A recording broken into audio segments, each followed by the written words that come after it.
নিশ্চয়ই এমনটা মনে হচ্ছে, যদি এক্সারসাইজ না করে ওজন কমানো যেত, যদি খাবার কন্ট্রোল না করে ওজন কমানো যেত, যা খাচ্ছি ছাইপাস সব কিছু যদি ভালো হতো। আসলেই ভালো এবং মন্দ আল্লাহ তাআলা দুটো পথ দেখিয়ে দিয়েছে।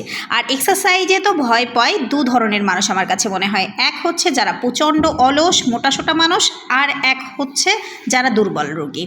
এক্সারসাইজ কিন্তু শক্তি বাড়িয়ে দেয়। আপনারা যারা মনে করেন যে এক্সারসাইজ করলে কষ্ট হয়, তারা কিন্তু ভুলে যাচ্ছেন যে এক্সারসাইজের মাধ্যমে আপনি দুনিয়ায় থেকে, আমার কাছে মনে হয় আল্লাহ তাআলার পক্ষ থেকে আমরা আখেরাতের কিছু পেয়ে যাচ্ছি। যেই শক্তি আপনি কোনোভাবে অর্জন করতে পারছেন না, কোনো খাবারের মাধ্যমে না, কোনো ওষুধের মাধ্যমে না, কোনো কিছুর মাধ্যমে আপনি যেই শক্তি অর্জন করতে পারছেন না, সেই শক্তি আপনাকে এক্সারসাইজের মাধ্যমে অর্জন করতে সাহায্য করবে আল্লাহ তাআলা। কীভাবে? আপনি নিজে প্রেশার দিবেন নিজের বডিকে, এক্সারসাইজ করবেন, প্রতিদিন আল্লাহ তাআলার কাছে চাইবেন এবং আপনি পেয়ে যাচ্ছেন সুস্থ জীবন। আমি কিন্তু প্রতিদিন এক্সারসাইজ করার পূর্বে আল্লাহ